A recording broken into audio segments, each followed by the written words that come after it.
Bien, pues bienvenidos a todos en esta mañana, especialmente los que no haya podido saludar al entrar. Y en esta mañana tengo el privilegio de hablaros de una noticia, de una gran noticia. Y lo siento, esa noticia no es que haya aparcamiento en la puerta, como os gustaría mucho, es una mejor noticia. Sabéis que estamos llegando al final del año y, como es normal, también en estas fechas pues vemos, por ejemplo, en la televisión y en muchos medios de comunicación, programas en los que se nos recuerdan las noticias más importantes, más relevantes de este año que termina, y esto lo hacen prácticamente todos los años. Recuerdo haber visto muchas veces, me gustaban esos anuarios que de todo tipo se publicaban con datos significativos de lo que había ocurrido durante el año, tanto en deportes, cultura, ciencia, economía, lo habitual en estas fechas. Y entre todos esos datos y todas esas noticias, seguro que la mayoría pues espera o quiere cosas buenas, noticias como que hay aparcamiento, y perdonadme otra vez la broma, pero noticias como que a lo mejor se acaban las guerras, noticias como que se acaba la corrupción política, que noticias se ha encontrado la solución para esas graves enfermedades mortales que el hombre sufre, noticias como que se acaba el hambre en el mundo, etcétera y etcétera. En definitiva, a este mundo le gustaría escuchar noticias que tengan que ver con la solución a esos grandes problemas que más o menos hemos enumerado. Ahora dejadme que haga una pregunta así en común, al aire, para todos, y la contestáis en vuestra mente. ¿Cuál es el más grave e importante problema que tiene el hombre, que tiene el ser humano?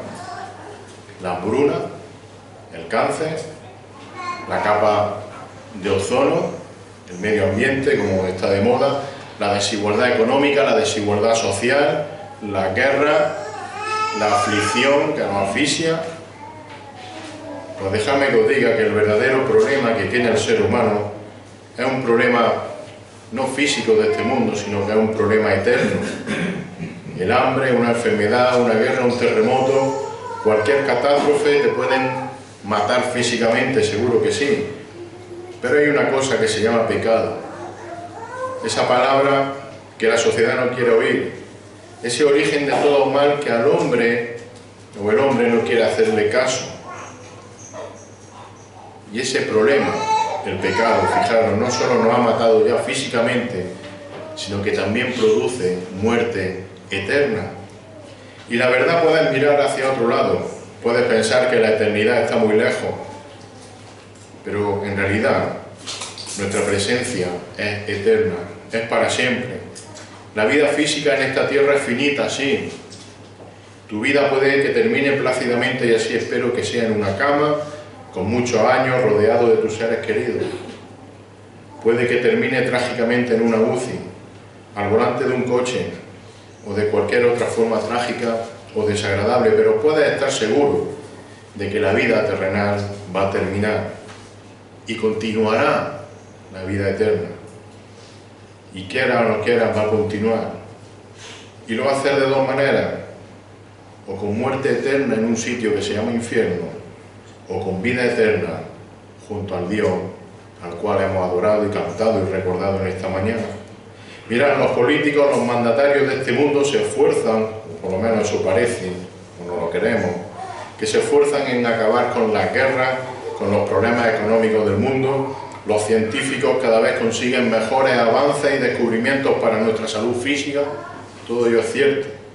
Ahora, sin embargo, para el pecado, el hombre puede buscar y buscar, el hombre puede investigar, puede invertir tiempo, puede invertir toda su inteligencia y su dinero, pero no va a poder encontrar la solución al pecado y a sus consecuencias por sí mismo. ¿Por qué no puede?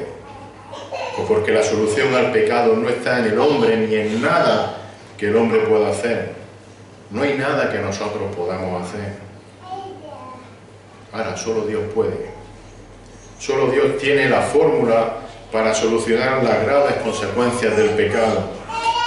Y esa solución, esa medicina, podríamos decir, vacuna, llamarla como queráis, ¿sabéis lo que es? es la sangre poderosa y perfecta del mismo Dios. Y entonces nos puede surgir una pregunta. Somos personas que pensamos y razonamos y tenemos cierta inteligencia, vosotros más que yo. ¿Cómo puede utilizarse la sangre de Dios como remedio? Si sabemos que Dios es espíritu, es inmaterial, y la sangre es material. Esto es físicamente imposible. Pues fijaros, hermanos y amigos, he aquí la gran noticia jamás dada al hombre. Una noticia que, a pesar de ser la más importante, no es una noticia nueva. Es una noticia actual, sí, es una noticia vigente que nos sirve hoy en día, pero es una noticia que tiene miles de años. Una noticia que fue publicada hace 2000 años y que aquí escucharás cada domingo, y especialmente en días como hoy, cercanos a la Navidad. Y esa noticia es que, como hemos leído en Isaías, luego volveremos a leer, Dios se va a hacer hombre, o se hizo hombre también en la persona de su Hijo unigénito, para así poder morir y derramar esa sangre, derramar su sangre, la sangre que nos limpia del pecado. Y esa es la noticia que vamos a ver en esta mañana, que se encuentra escrita en varios sitios de la Biblia. Nosotros la leeremos en el Evangelio de Lucas, en el capítulo 1, los versículos 26 al 33. Y como digo, esto no es una noticia sorpresa, no es una noticia que surge de la nada o que surge de repente allí cuando lo escribe Lucas. La noticia, el anuncio del nacimiento del Mesías, del Dios encarnado, fijaros, es el cumplimiento de una promesa hecha por Dios ya desde el principio de la creación. Una promesa que luego se va repitiendo a lo largo de todo el Antiguo Testamento. No es una noticia cualquiera. Mirad, después de que la desobediencia de Adán y de Eva, al principio de los tiempos, sumiera a la humanidad en el pecado, hundiera al hombre en el pecado, allí mismo ya en Génesis capítulo 3, versículo 15, Dios ya prometió que iba a mandar, que vendría alguien llamado la simiente de la mujer, el Hijo de Dios, aquel que, como escribe también el apóstol Juan en su primera carta, en el capítulo 3, versículo 8, vino y se encarnó con un claro propósito: destruir la obra del diablo, destruir la obra de aquel que metió el pecado, es decir, vino para dejar sin efecto el pecado. Y como digo, esto está escrito a lo largo de todo el Antiguo Testamento, no es una noticia nueva. Sirva de ejemplo Isaías. Isaías profetizó en su capítulo 7 de su libro, en el versículo 14, dice allí: por tanto el Señor mismo os dará una señal. Dice aquí: una virgen concebirá y dará a luz un hijo, y le pondrá por nombre Manuel.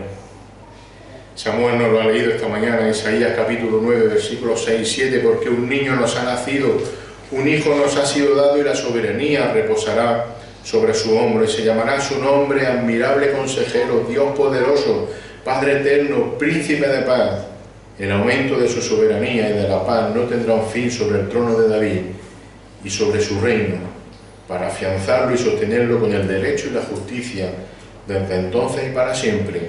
El celo del Señor de los ejércitos hará esto. El Señor Dios hará todo esto. Fijaros, Isaías no solo predijo el nacimiento del Mesías, sino que también predijo en el capítulo 52, y capítulo 53, luego podéis leerlo en vuestra casa. Allí también nos habla, predice con detalle la muerte expiatoria de este Mesías como sustituto por los pecados de su pueblo. Pero es que además, fijaros, hay otro profeta que nos suena menos, con un nombre más raro, Miqueas. Él también predijo hasta el lugar del nacimiento de este Mesías. Miqueas 5:2 dice: pero tú, Belén Efrata, aunque eres pequeña entre la familia de Judá, de ti me saldrá el que ha de ser el gobernante en Israel, y sus orígenes son desde tiempo antiguo, desde los días de la eternidad. Así que fijaros, esta gran noticia no es una sorpresa. sino que esta noticia que trae el ángel Gabriel, como vamos a leer ahora, es el cumplimiento de la promesa dada por Dios hace siglos y que dejó escrita en su escritura. Vamos a leer Lucas capítulo 1, versículos 26 al 33, donde allí encontramos esa escena muy conocida, creo, por casi todo el mundo, donde el ángel Gabriel le cuenta, le dice a la joven María, la más grande y esperada noticia jamás dada. Dice así, Lucas capítulo 1, versículos 26 al 33. Dice que al sexto mes, el ángel Gabriel fue enviado por Dios a una ciudad de Galilea llamada Nazaret, a una virgen desposada con un hombre que se llamaba José, de los descendientes de David, y el nombre de la virgen era María. Y entrando el ángel le dijo: salve, muy favorecida, el Señor es contigo, bendita eres tú entre las mujeres. Versículo 29, pero ella se turbó mucho por estas palabras y se preguntaba qué clase de saludo sería este. Y el ángel le dijo: no temas, María, porque has hallado gracia delante de Dios. Y he aquí concebirás en tu seno y darás a luz un hijo, y le pondrás por nombre Jesús. Este será grande y será llamado Hijo del Altísimo. Y el Señor Dios le dará el trono de su padre David, y reinará sobre la casa de Jacob para siempre, y su reino no tendrá fin. Que el Señor bendiga su palabra. Mirad rápidamente, antes de entrar a lo que es la noticia en sí, en el versículo 26 vemos cómo ese ángel Gabriel, ese gran ángel, obedece fielmente el mandato que el Señor le ha dado. Dice que al sexto mes el ángel Gabriel fue enviado por Dios a una ciudad de Galilea llamada Nazaret. Recordemos que Gabriel, para el que no se acuerde, ya había anunciado anteriormente a Zacarías el nacimiento de uno que iba a ser su hijo, de Juan el Bautista.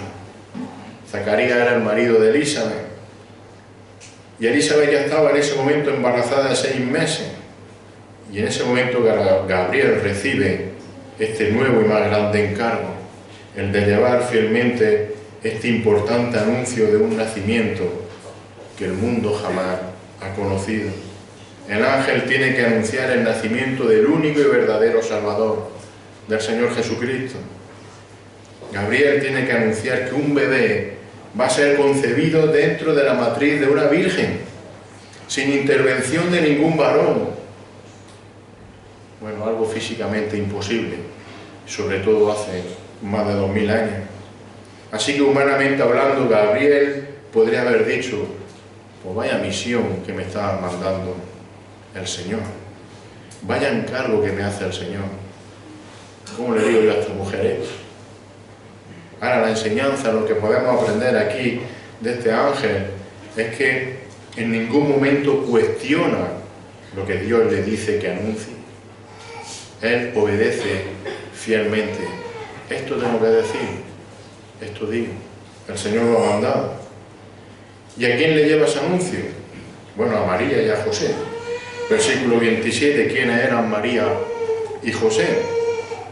Dice: una virgen desposada, versículo 27, con un hombre que se llamaba José, de los descendientes de David, y el nombre de la virgen era María. Bien, aparte de decir Lucas que esta joven es virgen, lo único que dice aquí de ella es su nombre, María.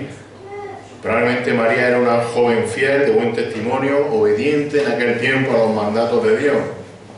Ahora fijémonos que el autor no añade ninguna otra distinción de María que nos pueda llevar a exaltarla o a rendirle cualquier o algún tipo de culto, de adoración o de veneración. María es descrita solamente como una mujer virgen y desposada, como muchas de las que estáis aquí, jóvenes.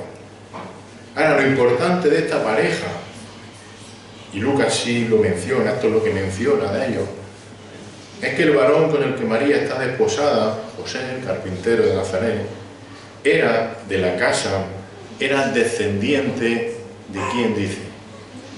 De David, del rey David, aquel que os suena de la onda y todas esas historias, ¿no? ¿Y por qué es importante señalar que José era descendiente de este David, de este rey David? Pues recordemos y tener en mente siempre una cosa: Dios es ante todo fiel a sus promesas y fiel a sí mismo y fiel a lo que promete. ¿Y qué le había prometido Dios a ese David? Segundo libro de Samuel, capítulo 7, versículos 12 al 13. Le dice ahí el Señor a David que cuando tus días se cumplan y reposes con tus padres, cuando haya pasado tiempo desde que hayas muerto, le dice: levantaré a tu descendiente después de ti, el cual saldrá de tu entraña, y estableceré su reino. Él edificará casa a mi nombre, y yo estableceré el trono de su reino para siempre. David, te voy a levantar un descendiente, el gran rey. Así que fijaos, esta es la importancia de que José, como esposo de la Virgen, es crucial. Ya que aunque evidentemente el Mesías no iba a ser su hijo biológico de este José, legalmente sí lo era. Por lo que el futuro niño, este Mesías, se convertía de esta manera en legítimo heredero del trono de David. Mirad en la genealogía de Jesús escrita por Mateo, si queréis leerla luego en vuestra casa, en el Evangelio de Mateo. Allí queda definido que José era descendiente de David a través de su hijo Salomón, del rey Salomón, descendiente de David, y así traza y llega hasta Jesús. Mateo 1, versículo 6. Ahora, por otro lado, Lucas también, en el capítulo 3 de su Evangelio, vuelve a escribir la genealogía de Jesús, pero fijaros, en este caso la traza a través de su madre, a través de María. Y vemos que a partir del hijo de David llamado Natán, llega hasta Jesús. Lucas capítulo 3, versículo 31. Así que José y María no eran príncipes, ni nobles, ni autoridades, no eran las personas de más alto standing en su pueblo, pero sí cumplían con una cosa: cumplían lo necesario para que se cumpliese el plan de Dios. Cumplía que el Mesías, que el Cristo iba a ser descendiente de la casa de David, como estaba prometido en el segundo libro de Samuel que hemos leído. Por tanto, fijaros, Jesús heredó de José el derecho legal al trono de David, mientras que su descendencia física o biológica del rey David, el Señor Jesús la recibe de su madre María. Por tanto, podemos decir con toda legitimidad, tanto legal como física, que Jesucristo era el hijo de David, que Jesucristo es el verdadero rey de Israel. Pero bueno, una vez que Lucas ya ha dejado claro quién eran este José y María, procede a narrar el anuncio que el ángel le hace a aquella Virgen, a María. Y dice el versículo 28 hasta el 31, que entrando el ángel le dijo: salve muy favorecida, el Señor es contigo, bendita eres tú entre las mujeres. Versículo 29, ella se turbó mucho por estas palabras y se preguntaba qué clase de saludo sería este. Y el ángel le dijo: no temas, María, porque has hallado gracia delante de Dios, y he aquí concebirás en tu seno y darás a luz un hijo y le pondrás por nombre Jesús. El texto no nos dice dónde se encontraba María, no lo especifica Lucas, pero lo lógico es que el ángel fuese a la casa donde estaba María, a su casa. Ahora, lo que sí nos dice es que el ángel la saluda con un saludo típico de aquella época: salve. Le dice salve, como queriendo dar normalidad, como queriendo no asustar a María. Imaginaros que se te aparece un ángel en tu casa. Bueno, la intenta tranquilizar. Y a continuación le dice muy favorecida. Y probablemente esta expresión de muy favorecida es una de las expresiones más tergiversadas o peor interpretadas de la historia. Porque como sabéis, el mundo, sobre todo católico, vendiera a María al interpretar este muy favorecida como que aquella mujer, aquella Virgen es llena de gracia, pero llena de gracia por sí sola, es decir, como si ella tuviese la gracia. Y por tanto ella puede repartir o puede administrar esa gracia como si ella fuese Dios mismo. En realidad María, al igual que cualquier persona, al igual que cualquiera de nosotros, era una mujer con pecado, era una mujer pecadora. Y por tanto ella necesitaba recibir la gracia de Dios, al igual que lo necesitamos cada uno de nosotros. Ella necesita recibir la gracia, no la tiene para darla. Ese es el gran error. María no era mejor que nadie. María no es más santa que nadie. María es muy favorecida. Claro que sí, muy favorecida. Pero fue favorecida y es favorecida porque recibió la gracia de Dios al ser elegida para concebir al Mesías. Y nada más. Claro que fue muy favorecida, ¿cómo no?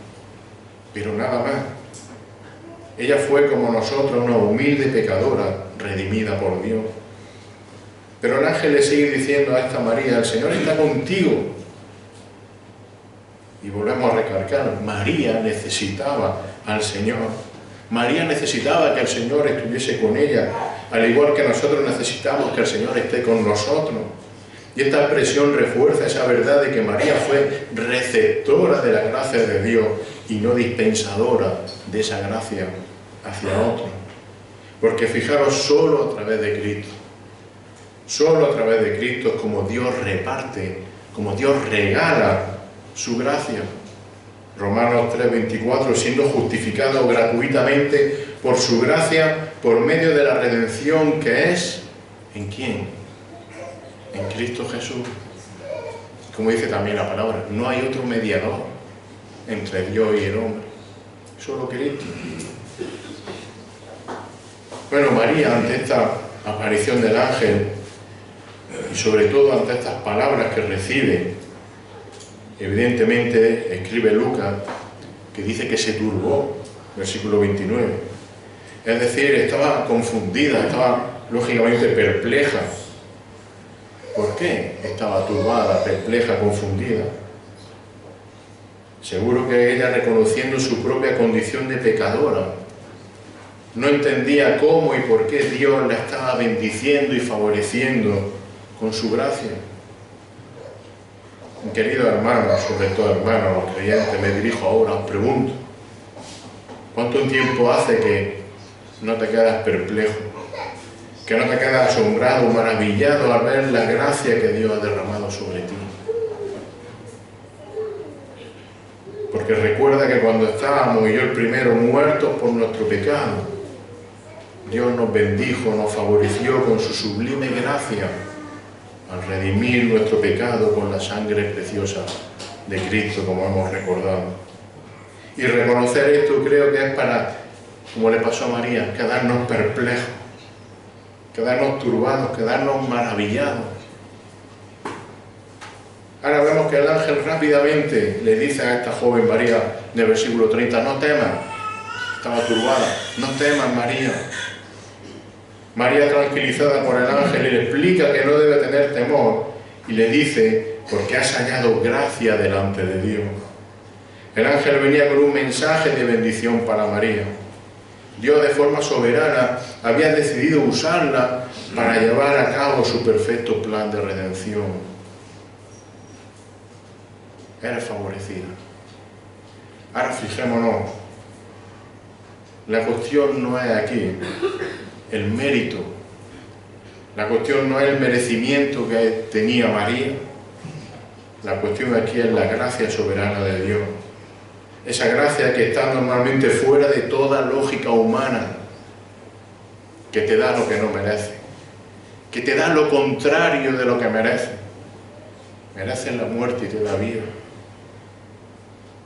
Como por ejemplo, esa gracia que vemos en esta concepción misma del Mesías, a través de una virgen desposada, sin obra de varón. Difícil de entender, ¿a que sí? Así es la gracia de Dios. Ya lo dijo en Deuteronomio 29:29. Las cosas secretas pertenecen al Señor nuestro Dios. No las vamos a entender. Son del Señor, están en su mente. Las cosas reveladas nos pertenecen a nosotros, dice también el Deuteronomio, pero las cosas secretas pertenecen al Señor. Y así es la gracia de Dios. No podemos muchas veces entenderla, aunque nos beneficiemos de ella. Ahora, después de este saludo especial y tranquilizador, María oye el mensaje que el ángel trae de parte de Dios para ella. Versículo 31. He aquí, concebirá en tu seno y dará a luz un hijo y le pondrás por nombre Jesús. Recordemos, María era una joven virgen desposada.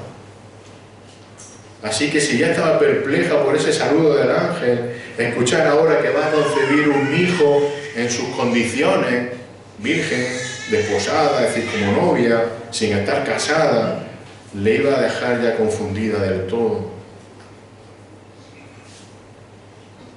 Ahora, probablemente ella estaba confundida, estaba perpleja, estaba maravillada, porque también estaba recordando en ese momento esas palabras que hemos leído también nosotros al principio de Isaías capítulo 7, versículo 14, que dicen, por tanto, el Señor mismo dará una señal. ¿Y qué dice allí? He aquí una virgen concebirá y dará a luz un hijo, y le pondrá por nombre Emmanuel. Madre mía, justo lo que le está diciendo el ángel. Así que María estaba perpleja, sí, pero estaba perpleja no porque dudase del mensaje del ángel. No estaba diciendo este ángel está loco. María estaba perpleja, estaba maravillada, porque Dios la había escogido para cumplir su promesa. Yo soy la Virgen de Isaías capítulo 7. ¡Wow! Y yo me pregunto, otra vez, y nos preguntamos, nos respondemos interiormente, nos maravillamos nosotros de la inmensa misericordia que Dios tiene hacia nosotros, que cuando merecemos la muerte eterna Él nos rescata y nos regala una salvación perfecta y eterna. María se maravilló. Así que María recibe esta gran noticia: vas a ser la Virgen que va a concebir al Mesías profetizado, a Emmanuel, a Jesús. ¿Sabéis lo que significan estos nombres? Dios con nosotros, Dios salva. Y esto quiere decir que Dios vino a estar con nosotros, que Dios se hizo hombre en la persona de Jesucristo por un motivo, con un propósito. Lo dice su nombre: salvar a todos los que creen con fe en Él. Y el mismo Señor Jesús lo dijo en Lucas 19:10, porque el Hijo del Hombre ha venido a buscar y a salvar lo que se había perdido. Qué gran noticia, mejor que la del aparcamiento, mi sí. Pero fijaros, el ángel no solo le dice a María que su hijo se llamará Jesús, sino que incluso le describe quién es verdaderamente el que va a ser su hijo. Isaías lo llamó admirable consejero, Dios fuerte, Padre eterno. Mirad cómo lo llama el ángel. Versículos 32 y 33. Este será grande y será llamado Hijo del Altísimo. Y el Señor Dios le dará el trono de su padre David, y reinará sobre la casa de Jacob para siempre, y su reino no tendrá fin. Mirad, qué sencillo. El ángel define a Jesús con una sola palabra. Una palabra. Isaías utilizó varias preciosas. El ángel una sola palabra. Sin ningún tipo de superlativo, sin añadirle nada. Jesús será, Jesús es grande. Y como digo, no se le añaden superlativos, adjetivos.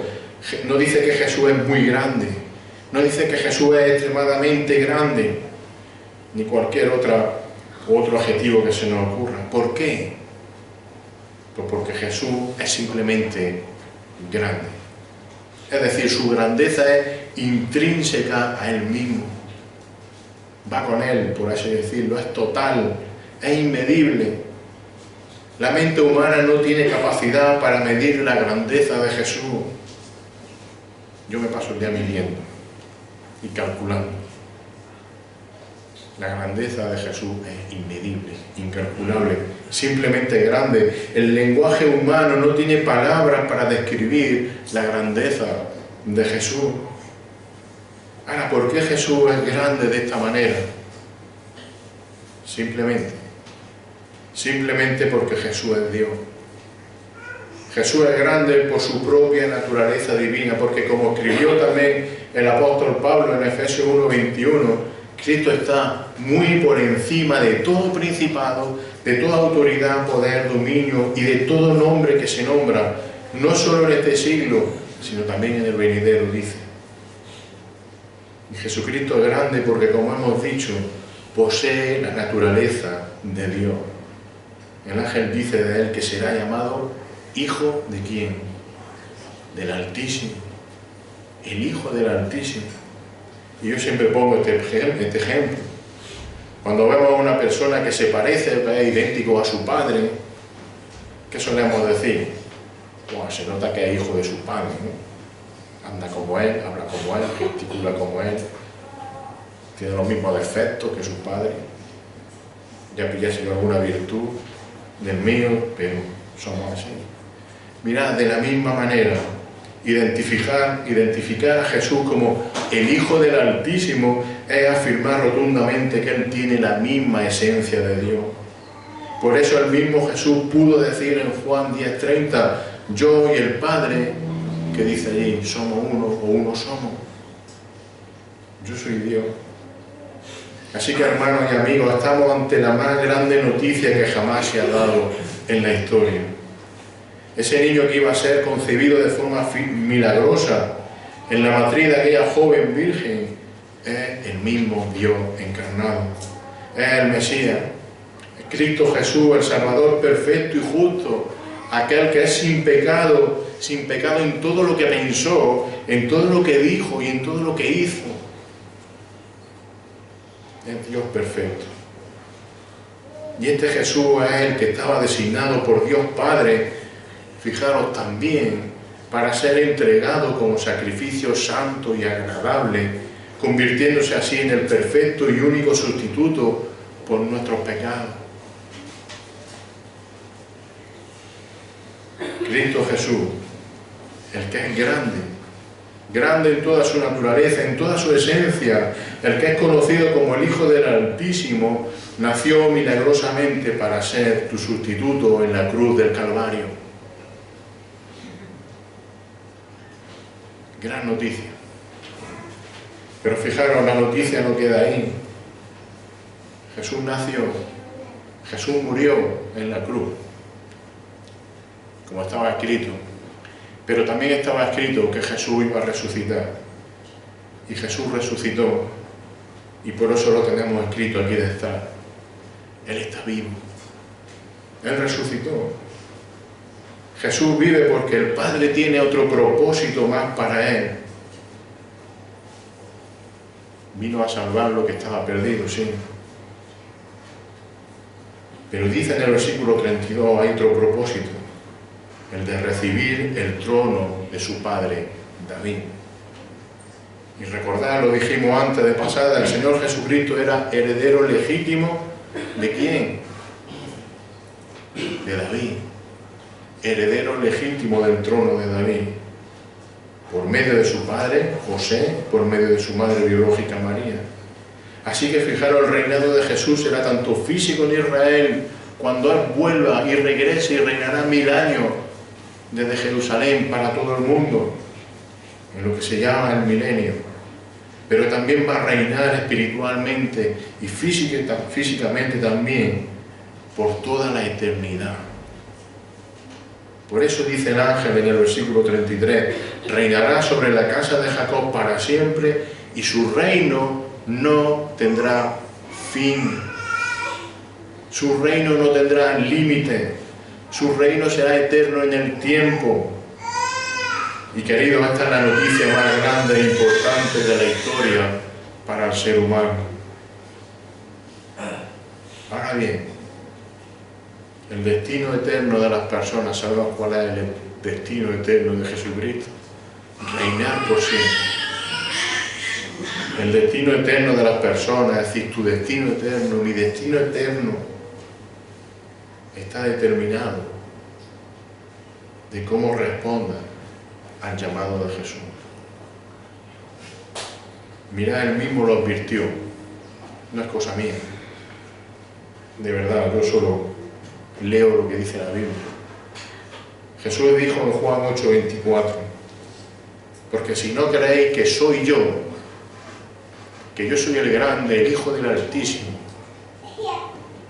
si no creéis que soy yo, mirad lo que dice. No dice, te voy a poner una multa. No dice, te voy a dar un azote en el culo.